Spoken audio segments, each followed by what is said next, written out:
Hello student, good morning, welcome in लक्ष्य online classes. हम लोग जो देख रहे थे इलेक्ट्रिकल पावर जनरेशंस, इसमें एनर्जी सोर्स के बारे में देख रहे थे। लेक्चर 2 में हम लोगों ने एनर्जी सोर्स के बारे में देखा था और उसमें केवल सन एनर्जी के बारे में देखा था, मतलब कि सन के द्वारा इलेक्ट्रिसिटी कैसे प्रोड्यूस करेंगे। अब जो हमारा लेक्चर्स है, यह लेक्चर्स है जिसमें कि एनर्जी सोर्स के बारे में ही देखना है, लेकिन जो नेक्स्ट एनर्जी सोर्स है वह हमारा कौन होगा? विंड। तो अगर सेकेंड नंबर पे जो एनर्जी सोर्स देते हैं वह हमारा क्या हो जाएगा? विंड।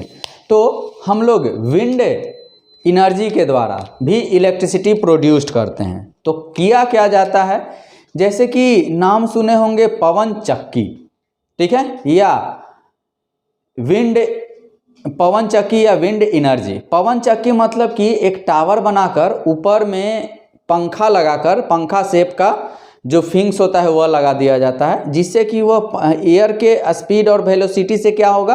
रोटेट करेगा और उसके रोटेशंस के द्वारा हम लोग टरबाइन चलाकर और अल्टरनेटर चलाकर इलेक्ट्रिसिटी प्रोड्यूस्ड करेंगे। क्लियर है? तो ये भी एक तरह से फ्री सोर्स ऑफ एनर्जी है। There is no any cost involve, मतलब कि विंड को खरीदने में या विंड एनर्जी प्रोड्यूस करने में हमें जो इनिशियल फ्यूल्स रहता है उसका कोई भी चार्जेज वगैरह नहीं देना रहता है। क्लियर है? तो क्या क्या कंडीशंस होता है, जैसे कि इनपुट पे हमारा क्या होगा बाबू? Wind speed. इनपुट पे हमारा क्या हो जाएगा? Wind speed. ठीक है, तो यहाँ पर विंड स्पीड आया, विंड स्पीड, और यह स्पीड पहले पंखा को, जो घिरनी टाइप का होता है, देखना कहीं फिगर दिख रहा होगा, घिरनी टाइप का होगा, वह थिंग्स रोटेट करने लगता है। तो जैसे ही यह रोटेट करेगा, इससे जुड़ा हमारा शाफ्ट है वह रोटेट करने लगेगा और फिर यह किसको घुमाएगा? Wind turbine. किसको रोटेट कराएगा? Wind turbine. अब विंड टरबाइन को रोटेट कराने के बाद फिर जो हमारा है यह कपल रहता है किससे? अल्टरनेटर से। किससे कपल रहेगा? अल्टरनेटर से। और अल्टरनेटर का आउटपुट हमारा क्या हो जाएगा? Electrical energy. क्लियर है? मतलब कि कह सकते हैं विंड के स्पीड को, या ब्लोइंग विंड, यह विंड स्पीड कहो या ब्लोइंग विंड बोल सकते हैं। तो ब्लोइंग विंड के एनर्जी का यूज कर हम लोग क्या चलाएंगे बाबू? टरबाइन को रोटेट कराएंगे और टरबाइन और अल्टरनेटर हमारा क्या रहेगा? कपल्ड रहेगा और वहाँ से हमारा इलेक्ट्रिसिटी प्रोड्यूस्ड होगा। तो विंड एनर्जी के लिए हमें एक ऊंचाई पर टावर बनाकर और पंखा लगाकर, पंखा मतलब कि एक फिंक्स लगाया जाता है और वही फिंक्स विंड के स्पीड के द्वारा रोटेट करता है और उसी के द्वारा हम लोग क्या करते हैं बच्चा? इलेक्ट्रिसिटी प्रोड्यूस्ड करते हैं। क्लियर है? तो ये भी एक तरह का सोर्स ऑफ एनर्जी ही है जिसके द्वारा हम लोग इलेक्ट्रिसिटी को क्या करते हैं? प्रोड्यूस्ड करते हैं। क्लियर? अब देखो क्या क्या है। तो एक इम्पॉर्टेंट इन्फॉर्मेशंस क्या है बाबू, कि अगर आप बोर्ड से लिखना चाहते हो तो बोर्ड से भी लिख सकते हो, या जैसे ही यूनिट खत्म होता है सारा यूनिट का समराइज पीडीएफ में नोट्स आपके ग्रुप में चला जाएगा, उस नोट से भी लिख सकते हो और बोर्ड से भी लिख सकते हो। ज़्यादा बेटर रहेगा आपको बोर्ड से लिखना। ठीक है, बोर्ड से लिखना और हम जो बात बोल रहे हैं उसको अच्छी तरह से सुनना। और जितना भी एनिमेशंस रहेगा, एनिमेशंस को स्किप मत करिएगा, एनिमेशंस को अच्छी तरह से देखना है और समझना है। हर एक लेक्चर्स में हो सके फोटो रहेगा, फोटो तो दिखते रहता ही है, फोटो रहेगा और उसके साथ साथ एनिमेटेड वीडियो रहेगा, तो उसको स्किप नहीं करना है, पूरी अच्छी तरह से देखना है। क्लियर है? तो अब थोड़ा सा इसका जो थ्योरी है उसको हम लोग देख लेते हैं। क्या है? Wind energy is use to run the wind turbine. Wind energy का यूज, यह विंड एनर्जी का यूज, विंड स्पीड का यूज या ब्लोइंग विंड का यूज हम लोग क्या करते हैं? किसको घुमाने के लिए यूज करते हैं? विंड टरबाइन को। क्लियर है? Which drives a small generator and electrical energy produced. अब जैसे ही विंड टरबाइन घूमेगा तो इससे हमारा एक और शाफ्ट कपल रहेगा, यह घूमेगा और इससे कौन कपल्ड है? अल्टरनेटर। तो अल्टरनेटर रोटेट करेगा और हमारा आउटपुट पे क्या मिलेगा? Electrical energy. ठीक है? इन दिस मेथड, सबसे बड़ा इस मेथड के लिए एडवांटेज क्या है ना, इसमें maintenance and generation cost are negligible. ठीक है? तो पॉइंट आता है ना कि सर जनरेशन कॉस्ट क्या होता है और मेंटेनेंस कॉस्ट क्या होता है। ठीक है? तो ध्यान दीजिएगा, सपोज डेट तुम्हारा जेई कंप्लीट हो गया और तुम्हें अच्छा एक जूनियर इंजीनियर का जॉब लग गया, तो जॉब लगा तो हमारी भी ख्वाहिशें रहती है, उसी तरह से आपकी भी ख्वाहिश होगी कि एक कार लिए। तो कार को मेंटेन करने में, मेंटेन मतलब कि उसके जो भी इंटरनल पार्ट है या और भी अगर कोई डैमेजिंग होता है या चलाने में कुछ प्रॉब्लम आ रहा है तो उसको मेंटेनेंस करने में जो कॉस्ट आएगा उसको क्या बोलेंगे, मेंटेनेंस कॉस्ट। ठीक है, और जो उसको पेट्रोल डालने में जो खर्चा आएगा वह हमारा क्या कहलाएगा, रनिंग कॉस्ट या जेनरेशन कॉस्ट। क्लियर है।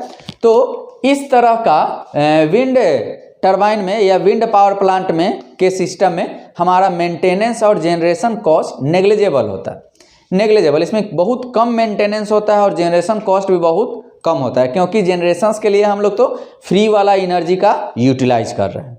कंसेप्ट क्लियर है। ठीक है, तो हमेशा यह ब्लॉक डायग्राम याद रखिएगा, wind speed, wind turbine, alternator. ठीक है, लेकिन डिमेरिट सबसे बड़ा क्या है बाबू, हमारे नेचर में कभी भी विंड एक कांस्टेंट स्पीड से फ्लो नहीं करता, कांस्टेंट स्पीड से फ्लो नहीं करता है। तो देखो, जब विंड कांस्टेंट स्पीड से फ्लो नहीं करेगा, ध्यान देना, तो टरबाइन भी कांस्टेंट स्पीड से रोटेट नहीं करेगा, टरबाइन का शाफ्ट भी कांस्टेंट स्पीड से रोटेट नहीं करेगा, और जब यह कांस्टेंट स्पीड से रोटेट नहीं करेगा तो यह अल्टरनेटर भी हमारा कांस्टेंट स्पीड से रोटेट नहीं करेगा, और जब अल्टरनेटर कांस्टेंट स्पीड से रोटेट नहीं करेगा तो जो इलेक्ट्रिकल पावर मिल रहा है ये भी हमारा कांस्टेंट नहीं होगा, और यह इलेक्ट्रिकल पावर भी उस विंड स्पीड के अकॉर्डिंग सम अमाउंट में वेरी करेगा। क्लियर है, सबसे बड़ा डिमेरिट यही है, power generation is quite small. Next है कि जैसे कि सनलाइट पे हम लोग टोटली डिपेंड नहीं रह सकते हैं, उसी तरह से विंड एनर्जी पे भी हम लोग टोटली डिपेंड नहीं रह सकते हैं, और सनलाइट के द्वारा स्मॉल अमाउंट में इलेक्ट्रिसिटी प्रोड्यूस करते हैं। Same as it is here, wind energy के द्वारा भी, विंड ब्लोइंग विंड के द्वारा या विंड स्पीड के द्वारा भी जो हम लोग अल्टरनेटर और टरबाइन रोटेट कराते हैं, तो यह प्रोसेस के द्वारा भी बहुत हैवी अमाउंट में इलेक्ट्रिसिटी प्रोड्यूस्ड नहीं कर सकते हैं। क्लियर है, हैवी अमाउंट में इलेक्ट्रिसिटी प्रोड्यूस्ड नहीं कर सकते हैं, आइदर आपका सन हो या आइदर विंड हो। क्लियर है। तो अब इसके बाद हम लोग देखते हैं कि कौन सा हमारा सोर्स ऑफ एनर्जी है।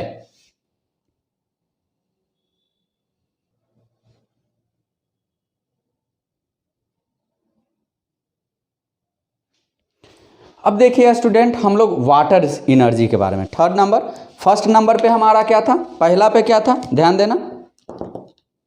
फर्स्ट पे हमारा क्या था बच्चा, फर्स्ट पे हम लोग सन के बारे में देख चुके हैं, सन के बारे में। सेकेंड पे हम लोग क्या देख चुके हैं, विंड के बारे में, और थर्ड पे और हम लोग क्या देखेंगे, वाटर के बारे में। ठीक है, तो वाटर के द्वारा इलेक्ट्रिसिटी कैसे प्रोड्यूस्ड करते हैं, कंसेप्ट सुनो। हमारे घर में टंकी है, टंकी को हम लोग ऊंचाई पे रखते हैं, मतलब कि सबसे अंतिम फ्लोर पे, और उसके corresponding first floor, second floor, third floor. तो थर्ड फ्लोर पे वाटर का प्रेशर सबसे कम होता है, अगर नल खोलते हो तो बाल्टी फिल होने में ज़्यादा समय लगेगा। सेकेंड फ्लोर पे उससे ज़्यादा होता है और थर्ड फ्लोर पे उससे ज़्यादा होता है। मतलब कि अगर यह हमारा टंकी है, यह हमारा टंकी में वाटर फिल है, ठीक है, और यहाँ हमारा फर्स्ट फ्लोर है, यहाँ हमारा सेकेंड फ्लोर है, यहाँ हमारा थर्ड फ्लोर है, तो प्रेशर, अगर वाटर का वेलोसिटी कहो या प्रेशर कहो, पानी भरने की क्षमता, यह P1 है या P2 है या P3 है, तो P3 का सबसे ज़्यादा होगा, P2 का उससे कम होगा और P1 का उससे कम होगा। यह हमारा ग्राउंड सरफेस है। तो वाटर का हेड, यह हमारा एक हाइट हुआ, हो गया हाइट, इसमें वाटर है, और यह हाइट के कारण वाटर एक पोटेंशियल एनर्जी गेन किए हुए रहता है। पोटेंशियल एनर्जी P बराबर क्या होता है, mgh। अब जैसे अभी यह स्थिर है तो पोटेंशियल एनर्जी है, जैसे ही पानी को नीचे छोड़ें तो अब यह potential energy is converted into kinetic energy, ke बराबर हाफ mv², काइनेटिक एनर्जी। अब यह काइनेटिक एनर्जी वाले रास्ते में ही हम लोग क्या दे देंगे, टरबाइन दे देंगे। क्या देंगे बच्चा, टरबाइन देंगे, और इसी से कपल्ड हमारा कौन रहेगा, अल्टरनेटर। तो जैसे ही पानी को ऊपर से स्ट्राइक कराएंगे टरबाइन के पंखा पे, टरबाइन का जो फिंग्स होता है उस पे, और वह टरबाइन रोटेट करेगा, और जैसे ही वह रोटेट किया टरबाइन के रोटेशंस की मदद से टरबाइन का शाफ्ट रोटेट करने लगेगा, एंड दैट शाफ्ट की सहायता से हमारा अल्टरनेटर रोटेट करेगा और हम लोग इलेक्ट्रिसिटी यूज करेंगे। क्लियर है? तो यहां भी एक तरह से एनर्जी का क्या हो रहा है बच्चा, कन्वर्सन हो रहा है। जैसे देखो पानी का पोटेंशियल एनर्जी किस में कन्वर्ट हो जा रहा है, इलेक्ट्रिकल एनर्जी में। तो पहले पोटेंशियल एनर्जी काइनेटिक एनर्जी में, काइनेटिक एनर्जी मैकेनिकल एनर्जी में, और वह mechanical energy is converted into electrical energy with the help of turbine alternator combination. ठीक है? तो कहीं भी अगर वाटर के द्वारा इलेक्ट्रिसिटी प्रोड्यूस्ड करते हैं तो इस प्लेस को, या यह जहां हम स्टडी करेंगे वह क्या रहेगा, hydro electric power plant. Hydro मतलब पानी, इलेक्ट्रिक मतलब कि लाइन करंट, और पावर प्लांट मतलब कि वैसे जगह इलेक्ट्रिसिटी प्रोड्यूस करना है with the help of water, और यह जहां करेंगे वह हमारा क्या कहलाएगा, hydro electric power plant. Clear है? तो इसका ब्लॉक डायग्राम क्या होगा बाबू, देखो ब्लॉक डायग्राम जानना जरूरी है। तो पहले ब्लॉक डायग्राम में पानी का कौन सा एनर्जी है, पोटेंशियल एनर्जी। अब यह पोटेंशियल एनर्जी किस में कन्वर्ट हो गया, काइनेटिक एनर्जी में। अब यह काइनेटिक एनर्जी को मैकेनिकल एनर्जी में कन्वर्ट कर हम लोग क्या कर दिए, टरबाइन को अल्टरनेटर को रोटेट कराएं और आउटपुट पे इलेक्ट्रिकल एनर्जी मिला। Concept clear? तो यहां पर हमारा क्या होगा, वाटर स्टोर्ड करेंगे, वाटर को स्टोर्ड किए। तो वाटर को स्टोर कैसे करेंगे, यह हम लोग बृहद रूप में देखेंगे हाइड्रो इलेक्ट्रिक पावर प्लांट में, डैम बनाकर, बांध बनाकर। तो स्टोर किए। अब इस वाटर को ऊंचाई से गिराएंगे, तो यह वाटर जैसे ही ऊंचाई से गिरा, अभी यहाँ डैम में कौन सा एनर्जी होगा, पी एनर्जी, पोटेंशियल एनर्जी। जैसे ही इसको गिराएं तो यहाँ पर कौन एनर्जी बदल जाएगा, के ई, काइनेटिक एनर्जी। अब यह काइनेटिक एनर्जी कहाँ जाएगा बच्चा, टरबाइन पर। यह टरबाइन पे जाएगा तो टरबाइन का शाफ्ट क्या होगा, रोटेट करेगा, और यह हमारा कौन है, अल्टरनेटर। यह हमारा अल्टरनेटर है बाबू। अल्टरनेटर रोटेट किया और आउटपुट पे क्या मिलेगा, इलेक्ट्रिकल एनर्जी। क्लियर है? तो इस प्रोसेस के द्वारा भी हम लोग ह्यूज अमाउंट में, यह जो है यहाँ पर हाइड्रो इलेक्ट्रिक पावर प्लांट के द्वारा भी हम लोग huge amount of electricity generate करते हैं। ह्यूज अमाउंट मतलब कि ज़्यादा अमाउंट ऑफ इलेक्ट्रिसिटी इसके द्वारा जनरेट किया जाता है। ठीक है? यह सोलर और विंड पावर प्लांट के जैसा नहीं है कि कम अमाउंट ऑफ इलेक्ट्रिसिटी जनरेट किया जाता है। यह अच्छे से बहुत ह्यूज अमाउंट में इलेक्ट्रिसिटी जनरेट किया जाता है with the help of water. ठीक है? तो यहाँ पर जो टरबाइन होगा उसको हम लोग क्या बोलेंगे, वाटर टरबाइन। ठीक है? क्योंकि यह पानी वाला टरबाइन होगा। पानी वाला टरबाइन और स्टीम वाला टरबाइन वर्किंग सेम होता है, लेकिन थोड़ा सा कंस्ट्रक्शंस अलग अलग हो जाता है, क्योंकि यहाँ पर डायरेक्ट वाटर का स्ट्राइक हो रहा है। स्टीम में डायरेक्ट वाटर स्ट्राइक नहीं होता है, वाटर को स्टीम में कन्वर्ट कर उसको स्ट्राइक करवाता है। कंसेप्ट क्लियर है? नेक्स्ट है, अब इसका थोड़ा सा थ्योरी देख लेते हैं। थ्योरी देखना जरूरी है, क्योंकि थ्योरी में बहुत सारा ऐसा पॉइंट है जो कि छोटा छोटा है, अगर बातें नहीं समझ में आएगी उसको हम लोग क्लियर करेंगे। तो क्या है बाबू, when water is stored at suitable place it have potential energy.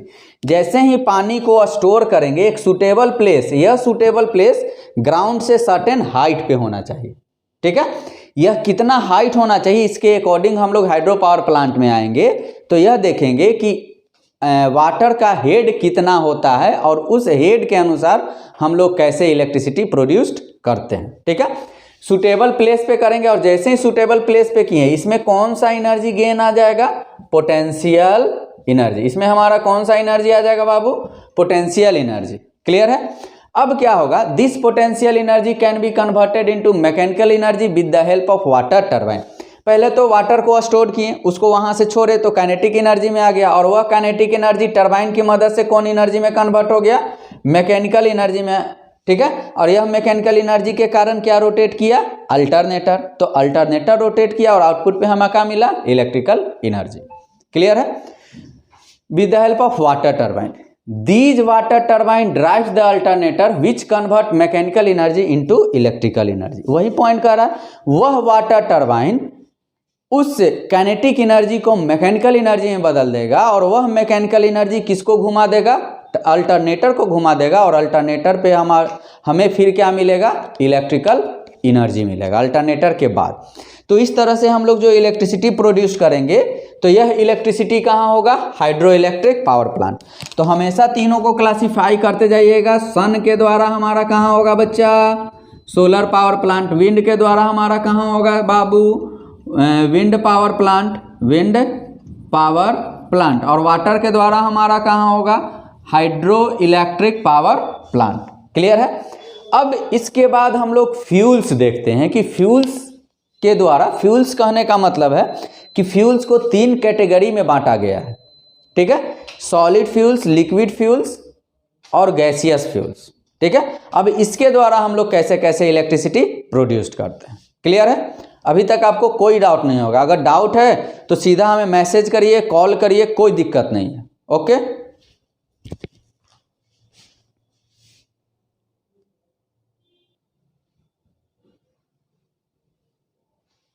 अब देखिए, अब हम लोग फ्यूल्स के बारे में देखेंगे। ठीक है, तो ध्यान दीजिए फ्यूल्स क्या होता है। ठीक है, तो फ्यूल्स जो है, यह हमारा जो फ्यूल्स है, फ्यूल्स को 3 पार्ट में बांटा गया है। एक पार्ट है सॉलिड फ्यूल्स, दूसरा पार्ट है लिक्विड फ्यूल्स और तीसरा पार्ट है gaseous fuels. Gaseous fuels, solid fuels में जनरली हम लोग कोल एनर्जी का यूज करते हैं, कोल कंबसन, कोयला को कंबसन करके। लिक्विड फ्यूल्स में हम लोग डीजल इंजन का यूज करते हैं, डीजल मतलब डीजल इंजन का यूज करते हैं।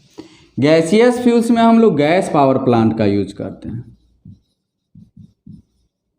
ठीक है, तो वैसा जगह जहां पर कोयला का यूज कर कर इलेक्ट्रिसिटी यूज बनाएंगे, इसको हम लोग coal based thermal power plant कहते हैं। Coal based thermal power plant. जहां पर डीजल इंजन का यूज करते हैं वो हमारा डीजल पावर प्लांट हो जाएगा। इसको हम लोग डीजल पावर प्लांट बोलेंगे और इसको गैस पावर प्लांट बोलेंगे। क्लियर है। लेकिन यह दोनों भी जो है ना, लिक्विड में जो गैसेस, लिक्विड में डीजल और गैसेस का जो यूज करते हैं, यहाँ से भी हम लोग बहुत ज़्यादा अमाउंट में नहीं कर सकते, करते हैं लेकिन बहुत ज़्यादा अमाउंट में नहीं करते हैं। लेकिन जो सॉलिड में जो कोयला है बाबू, इसके द्वारा जो हम लोग इलेक्ट्रिसिटी प्रोड्यूस्ड करते हैं, यह बहुत ज़्यादा अमाउंट में इलेक्ट्रिसिटी प्रोड्यूस्ड करते हैं। कंसेप्ट क्लियर है। अब कहानी क्या है कि इसका बृहत रूप हम लोग जब थर्मल पावर प्लांट आएंगे उसमें देखेंगे। लेकिन यहाँ पर क्या कहानी है बाबू, पहले कोल कंबसन करेंगे और इसके द्वारा जो एनर्जी निकलेगा, यहाँ पर जो हमारा एनर्जी निकलेगा, इस एनर्जी का यूटिलाइज किसको करेंगे, वाटर को गर्म करने में।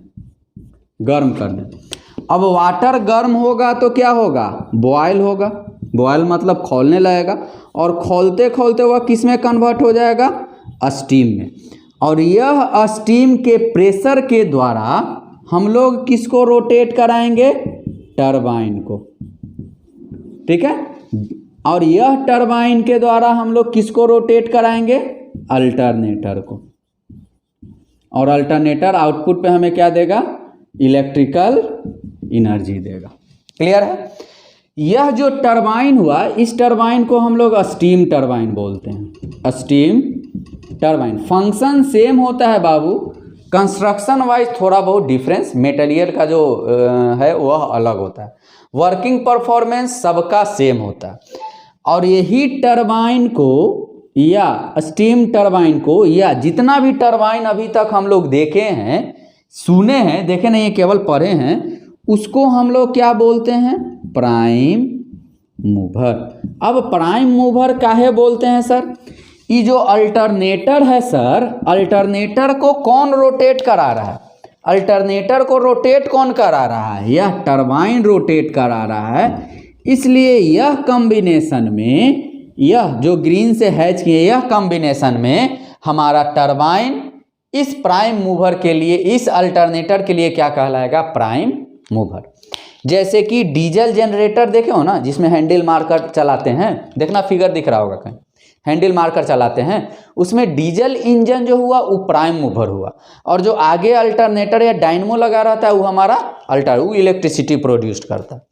तो उसको घुमाने के लिए हम लोग क्या करते हैं, डीजल इंजन का यूज करते हैं। ठीक है, वाटर टरबाइन में अल्टरनेटर घुमाने के लिए, हाइड्रो पावर प्लांट में अल्टरनेटर को रोटेट कराने के लिए क्या यूज करते हैं बच्चा, वाटर टरबाइन। तो water turbine is also known as prime mover.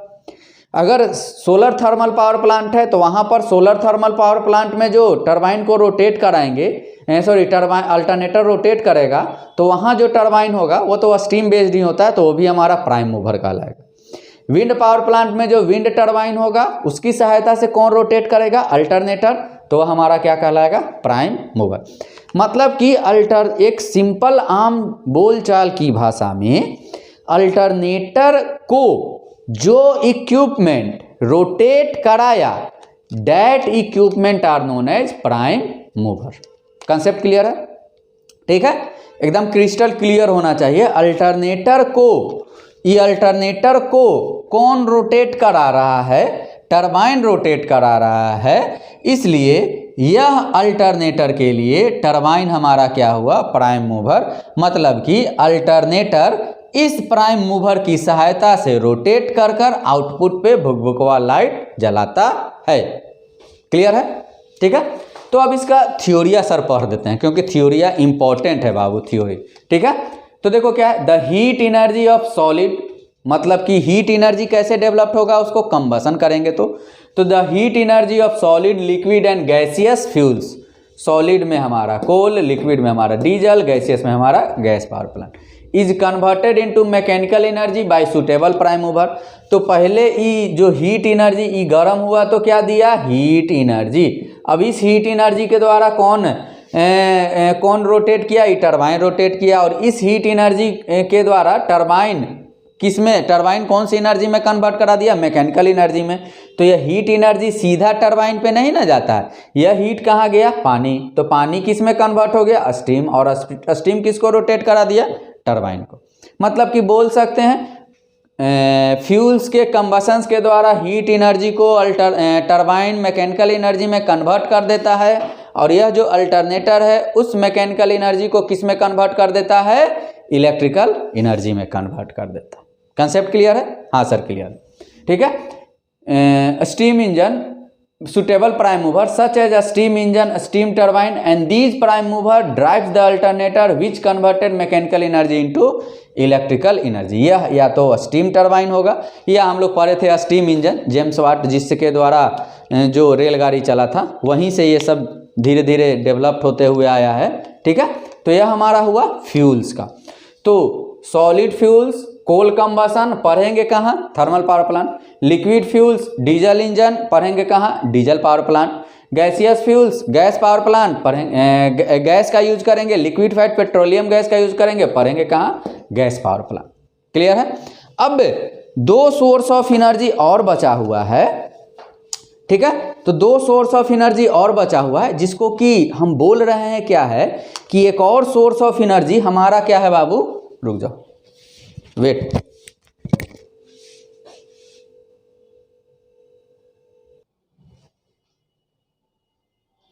अब हमारे पास 2 और सोर्स ऑफ एनर्जी बचा हुआ है, जैसे कि पहला में हमारा, उसके बाद आ जाएगा न्यूक्लियर एनर्जी और ओशियन टाइड्स एंड वेव।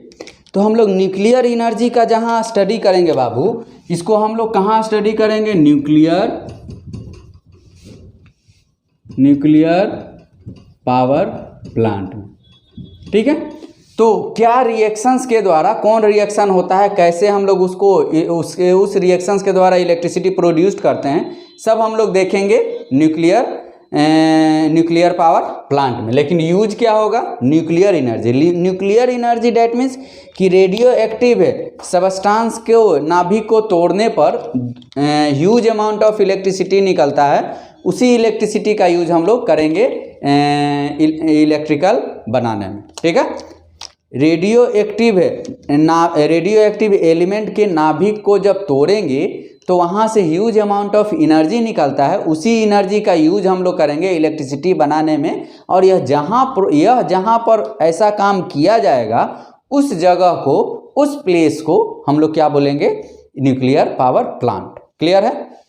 ठीक है, तो हमारा रेडियो एक्टिव एलिमेंट में यूरेनियम का यूज सबसे ज़्यादा करते हैं। ठीक है, तो क्या है, न्यूक्लियर पावर प्लांट में large amount of heat energy is liberated by the fusion of uranium and other radio active material. मतलब कि यूरेनियम के साथ साथ जो अदर भी रेडियो एक्टिव मटेरियल है उसको फ्यूजन प्रोसेस के द्वारा, जैसे ही उसको हम लोग फ्यूजन प्रोसेस करते हैं, फ्यूजन प्रोसेस क्या होता है हम लोग देखेंगे और अच्छी तरह से देखेंगे न्यूक्लियर पावर प्लांट में। उस प्रोसेस के द्वारा इलेक्ट्रिसिटी जनरेट करेंगे, तो उस प्रोसेस के द्वारा एनर्जी जनरेट होता है, वह एनर्जी के द्वारा हम लोग पानी को गर्म कर कर स्टीम में कन्वर्ट करेंगे एंड देन फिर टरबाइन और अल्टरनेटर रोटेट कराएंगे। ठीक है, सबसे बड़ा एडवांटेज क्या है इसके लिए कि 1 kg अगर न्यूक्लियर फ्यूल्स का रिएक्शंस करवाते हैं तो 4500 ton of burning of coal के बराबर एनर्जी प्रोड्यूस्ड होता है। मतलब कि 4500 टन जितना कोयला जलाएंगे ना, उतना ही 1 kg ऑफ न्यूक्लियर फ्यूल्स के रिएक्शंस के द्वारा, इसको बर्निंग नहीं करते हैं, यहाँ पर रिएक्शन करवाते हैं, यह रिएक्शंस के द्वारा जो इलेक्ट्रिसिटी प्रोड्यूस्ड करेगा 4500 टन ऑफ कोल के इलेक्ट्रिसिटी के बराबर होगा। क्लियर है?